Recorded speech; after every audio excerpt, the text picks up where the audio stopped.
So I gave our product designer the task of figuring out what viral stunts we can run that just get us more brand awareness.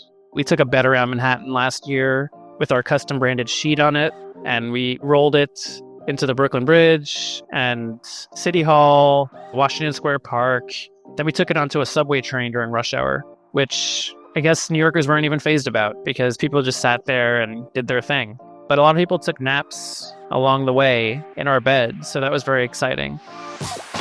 Welcome to SaaS That App, building B2B Web Applications, the podcast where we share real-world stories, practical advice, and tech insights for those building or thinking about starting a tech-enabled business. I'm your co-host, Aaron Marchbanks. And I'm Justin Edwards. Each week we bring you the stories, strategies, and insights you need to build your SaaS or tech-enabled business smarter, not harder. Let's dive right in.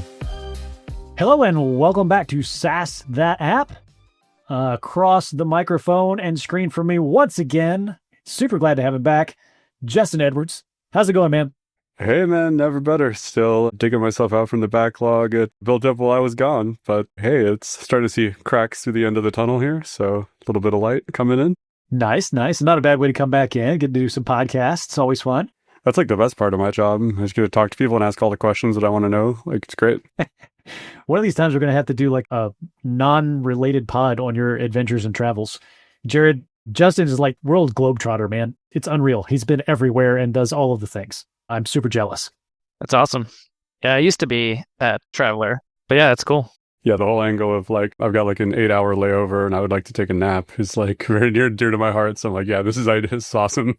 Yeah, very relatable, yeah. Outstanding. Well, to talk about such things, today we welcome to the pod, Jared Lerner. Jared is the co-founder and CEO of Nappr, a la his awesome shirt, a tech-driven platform designed to help travelers find short-term hotel stays focused on improving sleep. And what started as kind of a personal solution to Jared's own sleep challenges has now transformed into a marketplace for well-rested travel experiences. And it's kind of shaking up the way we think about booking hotel stays. Jared has extensive experience also and background in startup culture, having worked across multiple industries to help kind of drive innovation, tech adoption, but his passion for solving problems through technology combined with his background in software engineering has positioned him as a leader in this rather unique space. Jared, welcome to the pod, man. Thank you. Great to be here. So I guess just the question right out of the gate, you got to tell us your sleep story. Yeah, it goes back at least 10 or 15 years, maybe longer than that. I've suffered from a number of sleep issues in my life, especially while traveling.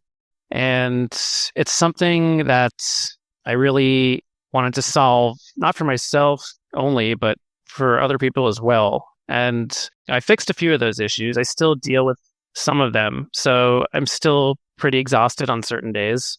But yeah, that's what really led to me founding Nappr way back in 2014. I didn't start with hotels, but I had an idea to have a brick-and-mortar place where people could go take naps with a membership model whenever they needed to. And I wanted to have those stores all over the world, pivot over to a marketplace later on. But the idea really stayed the same, that no one should have to go more than 10 or 15 minutes from wherever they are to get some quality on-demand rest in the middle of a hectic day. Obviously, when you're traveling, it's more of an issue sometimes when you're landing on a red eye at 7 a.m. You can't check into your hotel until 3. So you're kind of just stuck with this 8-hour gap. If you're like me, you don't sleep on planes, it's really exhausting. But even if you do sleep on that plane a little bit, it's not quality rest, probably. So it's a big pain point. And people just get through with caffeine for the most part if they don't have a room to lay in. So there's that, there's layovers, delays. But beyond traveling, there's people getting tired behind the wheel on a road trip. There's office workers, medical workers. Obviously, there's tons of research on napping out there that shows how beneficial it is for you and your brain. So I'm really just trying to make this concept widespread and to make it a thing here in the US, because I think for the past few decades and maybe even longer, we've had a culture of work and then maybe get some rest at the end, but not work and rest and then work more. So that's the paradigm. And I always thought we could shift it because people do better work when they're rested. It's just the way it is. Yeah, absolutely. And I'm sure that you've experienced that firsthand, even prior to this, with being in software development for a while. I'm kind of curious, how did you make that turn or how did you make that curve, working as a software developer and then jumping almost entirely over the fence into this entrepreneurial world, running a startup like Nappr? And how did that relate to the software approach with it, but then also brick and mortar? I started using computers, I think, when I was 4 or 5. So I kind of got into the tech thing really early on. This was like MS-DOS way back. I'm a lot older than I look. So when I started using computers, AOL wasn't even a thing yet. So yeah, I always really liked tech. And in high school, I was taking AP computer science classes. So that stuff really interested me. And then I ended up majoring in it in college. Right out the gate, I was an engineer for various tech startups here in New York City. I think I worked at 5 or 6 of them. Along the way, I got my MBA and studied entrepreneurship at NYU and kind of knew from there that I wanted to do my own thing. I wasn't sure exactly what that would be like or how it would play out, but a year after I graduated is when I founded Nappr. And I had the tech skills, I had the MBA, and I had a dream. So that's kind of how it all began. But yeah, along the way, I really enjoyed all the coding I did at these jobs. Always a big fan of JavaScript and Python. I was never actually a developer per se. I was always like a scripter and a hacker. So that was more fun for me than building back-end systems, kind of doing the front-end stuff and hacking away to fix customer issues. All of these positions were really customer-facing. So I always had this notion of wanting to help people at these jobs. And it's kind of what drove me to found this company, obviously, as well, wanting to solve a pain point for people. So take us through a little bit of kind of the transition out of these tech roles into founding Nappr. And it sounds like you've been doing that for quite a long time now. And what's been the journey like from your tech roles and then through starting it and to bring it to where it is now? Yeah. So I founded this in 2014. At the time, I was working full-time for a survey software company. I was at that company for a while and then transitioned over to a digital marketing company and then an ad tech company, then a fintech company. So I really ran the whole gamut of industries. Similar roles at these companies, very customer facing, like I said, supporting the APIs, usually a REST API that the clients were interacting with to use the software. These are mostly SaaS companies. And really got a good look at startup culture in general. A lot of these companies were 50 people, 30. One was 200. That was the biggest of the bunch. But No, that's too big. Not a good fit for me. yeah, it felt like a lot. That really was the biggest startup I had worked for. But I liked the small culture. I was able to have a bigger impact at these companies just because I was able to sometimes run the culture committee. I was always a big company culture champion, and I still am at Nappr. That and work-life balance have always been a very important thing for me, even as an entrepreneur working crazy hours. So, it was great to have that experience at all those companies and really mold the culture at most of them. And I took all of that into Nappr and really do the same thing here. We only have 7 people, so it's not quite as big as some of those companies yet. But culture is number one. My employees' happiness is up there, customer happiness. Those are all things that I really hone in on and make sure are my top priority. So what are some of the things you do to make sure that you have like a really groovy place to work and folks are happy and getting what they need? Besides, I imagine nap pods must be part of this, right? Well, we don't have pods, but we do advertise very clearly that naps are fine whenever you need to take one. No one's ever going to frown about that here, especially because we preach it. We're all remote. For now, we don't have an office. I'll never write to someone and say this needs to be done ASAP, especially if it's 7 or 8 p.m. I'm very cognizant of hours. And on the weekend, I'll Slack stuff, general info, but I don't expect people to respond to me on a Saturday or Sunday. So I don't mind working on this 80 hours, 90 hours a week because I love it, but I don't expect other people to. And I certainly won't micromanage anyone. I'm very type B. So, I won't be type A on anyone else. There's just no way. But yeah, I think for the most part, people have a lot of freedom and flexibility here. We give people projects to do and they usually do them and they're happy for the most part. So it's a very loose management style. I do meet with the team every week and we chat a lot, but it's not very strict or rigid here in any sense. You said that obviously when you meet with the team and they work on projects, what's like a typical project at this stage of the company? I mean, you've been in business for 10, 11 years now as an organization. You said you got 7 employees. I mean, what is everyone kind of working on right now, or some of the things that are exciting in there? So we've only been in business for 2 years. I cut out a lot of the story, but I founded this in 2014. Got it. Okay. That's why I was like, wow, man, that's cool. Yeah, founded it back then, ran with a brick-and-mortar idea for 3 years, pivoted to a consumer hosting model. Then the pandemic hit. And then 3 years after that, we launched with hotels. So that's like the very short story of the roller coaster. No, that's amazing to have a couple of different pivots along the path where it's like, this is like the search for product market fit and like a couple different business models. I'm sure that there's a long story around each one of those pivots. Yeah, we could do a separate podcast on just that. But yeah, we finally got this out the door in 2023.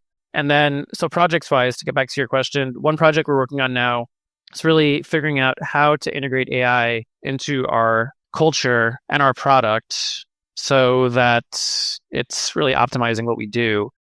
I've really dived deep into this recently, the past few weeks and months, and I think it's something we could do a little bit more. And, even if it's just like a personal thing where I'm getting like lost in my inbox and spending an hour or two a day there, like how do I optimize that?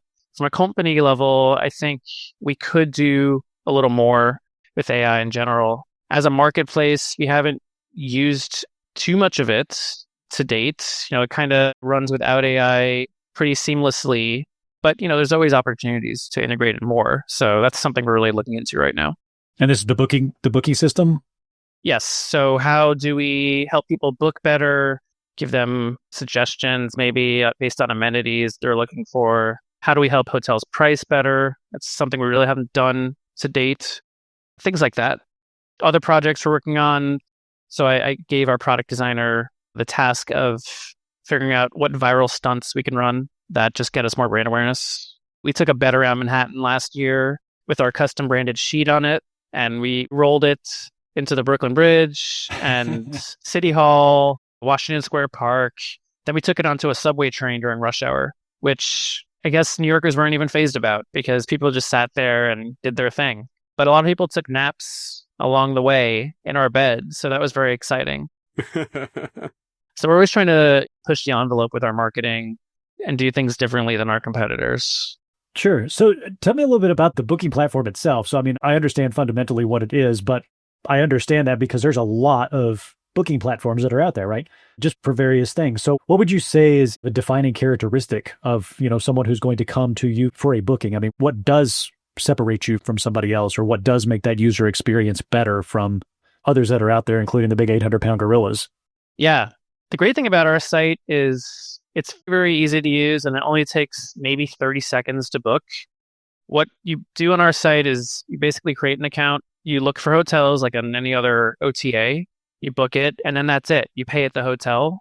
So we designed it specifically to be like this because I know someone could be very tired or exhausted when they're trying to do this on the spot, and I don't want them to get lost or confused. So very easy process. So that's what really separates us from, the companies like Expedia, where you have to go through maybe a few more hoops. Also, we're short-term, obviously. So there's a lot of flexibility in the rates. You could book like a 12 to 4, a 10 to 2, whatever you really need that day. And the great thing about Nappr on top of that is that you can book a block of time even after it starts. So if you land on a flight at 7 a.m., maybe you get downtown at 9 a.m., you can book an 8 to 2 if it started already, if that rate is still available, of course. It's really flexible, very easy to do. And because you're paying at the hotel, there's really no friction there either. You're doing the same thing you would normally do if you walked into a hotel in terms of the payment. And then beyond that, you get all the amenities of an overnight guest. So you get a lot of convenience, flexibility, and it's a much cheaper rate, obviously. So really good benefit for the consumer. So I have one question, which is like, I book rather a lot of hotels and I don't really have the chance to pick like my hours for the most part. Like I get a late checkout included sometimes or whatever, but it's the room's ready like kind of when they feel like it, but before like 4 p.m. And then I'm out by noon unless I have some status that I can force them to let me stay a little bit later. So how is it that you have these different kind of time slots like available, or how does that like come about? Yeah, so the hotels give us times and pricing. We'll just list those. I think they tend to see a lot of the same time blocks open during the day. And some of these hotels have upwards of 40 or 50% vacancy in the daytime. A lot of that is because people tend to check out early when they're catching a flight. So 30% of people will check out before their normal checkout time. And then 30% of people will check in late. So you have 9 a.m. till 6 p.m., this 9-hour window with vacancy pretty high, unless there's a conference or a big event in town. The hotels see this happening every day and they know which times will be open for this. Logistically, it's not too hard for them to assign a maid to a day use room if they get a booking. Even if they get a booking when they're not expecting one, they can just tell the maid, hey, we need this room clean. So that's not an issue for them. And because they're setting the pricing, they're taking away whatever margin they'd like after they give us a commission. So everyone really wins here. The consumer, the hotel, and then us. So the consumer, it's a win because it's easy for us and we can book these time slots that aren't ordinarily available, at least to mere mortals such as myself. Works great for you because you get a commission for filling a room that was going to be empty for the hotel. And then it works great for the hotel because they're putting out the price that is attractive for them to make the deal. And that was just going to be a vacant room until you made the connection between the consumer and the hotel. Is that the business model?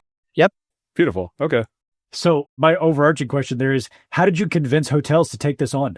I mean, I got to imagine that they're probably just dug in deep and in the traditional model, which is the one kind of Justin describes, like you're booking for a day. You check in at this time, you check out at that time. I'm imagining that they pushed back on that.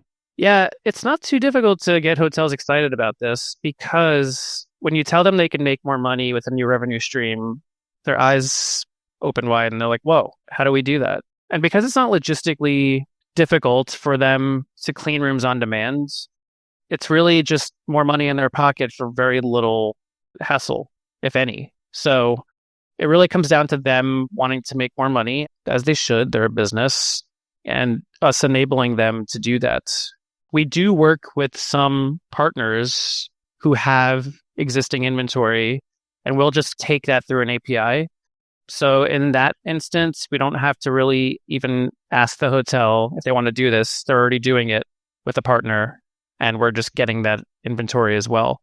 So we are a bit of an aggregator in that sense. But we also go to hotels directly and ask them to. That was going to be my question. Like, I'm certain you have a good stable right now, but when you approach a new hotel, one, kind of what's the pitch? I think we've heard that, but then also, how do you help them to find that logistical pathway? I mean, is it something where a lot of these hotels, you call them day rooms, that they just kind of have a block that they would consider that, and then they can flex those rooms in and out? Or is this a situation where there needs to be something that's a bit more real time, where, hey, I found out today that 10 of these rooms are going to be opening up. Let's throw that into the inventory pile, if you will. And does your system recognize that? I'm assuming did the APIs and make that available to consumers, or how does that work? It is real time. They have a portal where they can remove or add rates or blocks whenever they want to. Some hotels, if they don't tell their front desk people about this, they may not be as on top of that portal as they should be. But most of them are very good about this. So yeah, it's very flexible for them as well, not just the consumer. They can always add rooms on the spot whenever they want to. Or, if they see that they're full, they can take off the inventory as well. So obviously they would prefer to have an overnight rate instead of a day rate because it's more money for them. But usually they work well in tandem.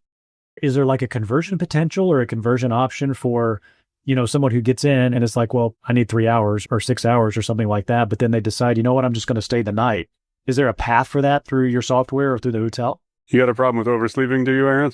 I'm not gonna call it oversleeping, but I periodically do like to sleep in a little bit if I get the rare opportunity. It's a good question. We have been asked before if someone could book a day rate and then continue on and extend that to an overnight rate. It's not something you can do today via Nappr, but you can do the day rate and then ask the hotel at the front desk if they're willing to extend that into an overnight rate. But that is a really good use case. I think some people may want the day rate and then they're not sure if they want the overnight rate yet. So that's something that we could eventually integrate into our software. It seems like it's something that's happening with some regularity. It'd be great for Nappr to get their, you brought that customer in, you guys kind of deserve the commission on it. So it'd be good to get your fair share if you do have people who are staying. Yeah. I can imagine that being technically a little bit challenging to implement. So sorry, Aaron, that was my only idea. Yeah. Well, that's great. That's kind of where I was going. So for the purposes of actually populating this inventory that you're leveraging, is the system structured in such a way that me as a hotel, I don't know, what manager, administrator, front desk person or whatever, I have an account into Nappr and that's where I control everything? Or is there some sort of like an automated process whereby they are tracking or they are allowing for this stuff in their systems and you're just pulling that? So most hotels will go into the portal, list their inventory, ours or our partners, and it'll just kind of flow to us through the API. When we get a booking, we send it back their way. And the end result of that is usually an email to the front desk. So 99% of the time, they'll see the email and everything will be fine. The other 1%, or maybe a little less than 1%, they'll miss that email. And then maybe we have to intervene with the booking and figure out, how to make it right. But even though they have these PMS systems, they do prefer to get emails at the end. I think it's a little cheaper for them to do it that way. And usually, they're monitoring their inbox, so it's fine. But that's basically how the two-way sync goes with the APIs. And then on your pricing model, your business model, obviously you're taking some sort of a commission. So there's a percentage that's associated here. Question one, is there any sort of tiering depending on the size of the hotel or frequency with which bookings go through to them? And then question two, is there like a membership fee to be part of Nappr, or is it just purely, I want to get involved in this and it's just going to be the commission and we're done? Yeah, there's no membership fee. Anyone can list their property, and if nothing sells, that's pretty much it. There's no risk. So yeah, we're a marketplace. We're not really SaaS, even though I know this is a SaaS podcast. Yeah, but there's crossover. Yeah. Yeah. And we might charge membership fees at some point for consumers or hotels or both. But yeah, they're really just paying when they get a booking and it's a commission. So very little risk on their side. And then you said the tiers. We usually do a flat rate across the board. Some hotels want to give a lesser commission, so we'll negotiate with them. But for the most part, it's pretty flat. Yeah. So now that we got the points that we've hit and we've pivoted and things along those lines, so you're now launched, you're live, everything is rocking and rolling. Tell me about how you as an organization deal with client feedback, customer feedback, not necessarily on the hotel side. Now I'm talking end user. You had mentioned, the streamlined workflow, limited number of steps. I assume you probably have a UI UX person that helps keep an eye on that, but I'm also assuming that you get feedback from customers. So tell me about what that process looks like internally as a business for you to be able to process that sort of feedback. Do you have a roadmap, or is this something where we're just reactive? We take stuff as it comes? It's a little more reactive than it probably should be. If I see someone asking for the same thing over and over, I'll just go in and I code it in myself if it's like a front end thing, which it often is. So, when I see the same pain points over and over, either I'll get our devs involved and say, hey, we need this fixed. This is becoming an issue, or I'll just go and do it myself. So we don't really have a roadmap for that kind of thing. We probably should have a better process for it, but being able to work quickly like that is kind of nice because, things get fixed faster. So it's not scalable to just kind of do things on a whim. That was going to be my next question. How do you scale that? Yeah, it's not going to be scalable when we have like 30 people or 50 people, but for now it kind of works. But I do try to fix those things, especially if they're blocking users from having a good booking experience, or if they're not sure how the process works. Obviously, we need to hash that out better so that people don't have to write into support. They're probably tired. They don't want to have to wait for us. So I'm actually doing all the customer support myself right now also. So when I see a chat widget come in, I'll try to answer it within like 30 seconds if I can.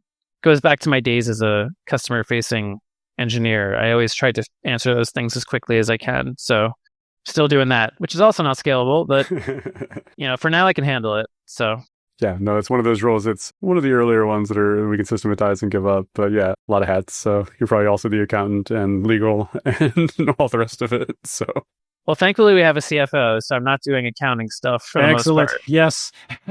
Yeah, but I did do that at one point. So I know the pain and the struggle. Yeah, founders are a rare breed, and it's always just a lot of hats. I was in a great conference talk a while back, and someone's like, what do you call someone who can like do all the programming and all the advertising and is good with customer support and also like deals with like the business level stuff? And like guy in the back raised his hand is like, founder. It's the only job role you can hire for all of that. Every single time. Yeah, that sounds about right. So out of curiosity, what does your consumer base look like? I mean, give us like an order of magnitude. Yeah, it is a lot of travelers. We give people a text field that they could fill in when they're booking. And a lot of people say it's for a layover or a red eye, or they're in between meetings while they're traveling. So we know that probably 40 or 50% of the use cases are for that. Other than that, it's a mix. People don't always tell us why they're booking. So there's a bit of a gap there. But we do see a lot of morning blocks booked. I think 70% of the bookings are like 8 to 2 or in that time frame. So it's someone probably flying in or just needs to rest before a meeting or review something. And then it's like 2/3 male to female, which we're not too surprised about. I think more men travel alone and need this sort of thing. But we have seen that tick up a little bit. It used to be like 75-25. So we're seeing more women use the service as well. Like what kind of volume though? How many people are we talking about like in a day, week, month, some period of time that you're measuring? So our revenue and our demand has gone up quite a bit over the past few months, which we're very excited about. This month, we are on pace for about 250 bookings, which would be our high. So even though, we launched 2 years ago, we started with like 5 or 10 hotels, and it took a long time to build that up. And then we hired a really great CMO in December who's helped us advertise it. So yeah, 250 bookings, a few thousand website visitors, maybe in the 10 or 20,000 range visitors per month. So that's scaling up. It's on a nice upwards trajectory, and we're hoping to get 1,000 bookings per month, 5,000, 10,000 in the next few months. So it's on pace for that. That's amazing. And these things are flywheels and they spin faster and faster as you get more adoption. So I'm sure that you're kind of at the part where the curve starts going up. Super awesome. It's a great idea. I mean, I've gone as far as booking the overnight rate for the previous day, just so I would have a place to land and show up to like nap. Like if I'm doing like a 15-hour flight or something, it's like if I'm landing at 6 a.m, I want to go to bed. And yeah, it'd be great to be able to save some cash on that because that's not, it's not economical. And if a hotel is going to be able to get rid of inventory that's just dead weight for them, like this just makes tons of sense. It's a really cool idea. Thank you. Yeah, I've heard that story many times from people who just book 2 nights or like early so they can get the extra 8 hours. And it's obviously expensive to do that. So we're just helping people save some money and get the rates they actually want and need. Yeah, I mean, on the trip that we just came back from, we were in Hong Kong for 8 hours or something like that. And there's an airport hotel. So we booked the night before and then took advantage of like a late checkout with our status. But it was literally like we booked the night that we didn't sleep there just so we could check in at like 7 a.m. And then we slept until the afternoon and then got back on a plane. So this is like exactly the use case you're talking about. Like, oh, I wish I had known about this a couple of weeks ago. So very cool. Yeah. Glad we can, help people in that scenario for sure. It's something that I have experienced myself many times. So I know how frustrating it is. Yeah, so I guess last question for me, and then if Justin has any, I'll throw it back to him. But we're always interested in like lessons learned. You got a software background. You also have a background in the very thing that you're pursuing. So passion is super important. We see that a lot. We've heard that in a lot of the different interviews. But what advice would you give to engineers who find themselves kind of in the same situation? What have you learned in making this transition from software developer, customer support, now into basically owning and operating and having founded this business? What pitfalls, lessons learned would you share? Yeah, that's another thing I could do a whole podcast on. Lessons learned and things I would have done differently. I think engineering wise, a couple of mistakes I made. One early on was that I focused on the tech only. I wanted the tech to be really good. So I just started building that and hiring a few devs for that right away before I even did customer interviews, before I did anything else, and spent too much time and money on the first prototype. So I would not recommend doing that, especially in the world of no-code tools or low-code tools that we have today. Because when I started in 2014, that wasn't really the case. We didn't have all these new tools. I would have a decent MVP, but I wouldn't focus as much time and energy on it. It's more important to really survey your customers and to put something out to them instead of the perfect thing. Another thing I would have done differently is vetted my developers more. Not the current ones, but the ones I started using early on. I just was just really eager to get into the project and start doing it. So I kind of took a leap of faith and trusted them more than I should have. And it set us back a few years, having to redo all the tech from scratch a few times. So if you're doing this sort of venture, and you don't want to do all the coding yourself, which you probably don't because you need to do 50 other things, make sure the people you're bringing on for the tech are vetted or get a testimonial, look at their past work. It's very important because the most important thing you have as an entrepreneur is time. It's the most valuable asset. You can't get it back when it's gone. So you definitely don't want to waste it. Money is also not great to waste, of course. So, those two things go hand in hand when you are working on the tech piece. You definitely don't want to lose time and money on that. So make sure you do both of those things. Both points that I mentioned are very important to focus on. Yeah, I do love that we have technical founders on, and the comment is very often I spent too much time focusing on tech and product and kind of the stuff that they know really well. It's like, oh, I don't mind to be really great. And then I neglected all these other business side items. And then we have people who are more marketing or business oriented who come in, they're like, oh, well, I sold this thing and then I sold things that didn't exist and I couldn't get the tech put together. And it's kind of like we tend to go really hard on the thing that we're good at. So I think it's one of the reasons having a tech and non-tech founder is a successful paradigm a lot of times. Fantastic. Jared, it's been really informative, something very unique and something that we actually haven't really got to get into very much on the show. So really great. Thank you for sharing your time and your insights and your talents on this. Yeah, thank you so much for having me. It's a blast. I love being on shows like this. So had a lot of fun. Awesome, Jared. Thanks for chatting with us today. I really appreciate it. We've been talking with Jared Lerner here, co-founder and CEO of Nappr. Jared, where and how can people reach you? I'm assuming through a website. Yeah, our website is nappr.io. So nappr.io. We're also on both app stores. So you could download us on iOS or Android as well. My email is jared@nappr.io. So jared@nappr.io. Fantastic. And a special thanks as always to our listeners. If you like what you're hearing, have ideas for the show, or just want to tell us what's on your mind, hit that like button, throw a review our way, or subscribe if you are so inclined. And we will see you all next time on SaaS That App.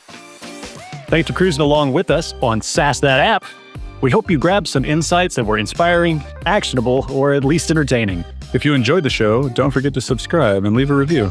Until next time, keep building, keep growing, and keep those apps sassy.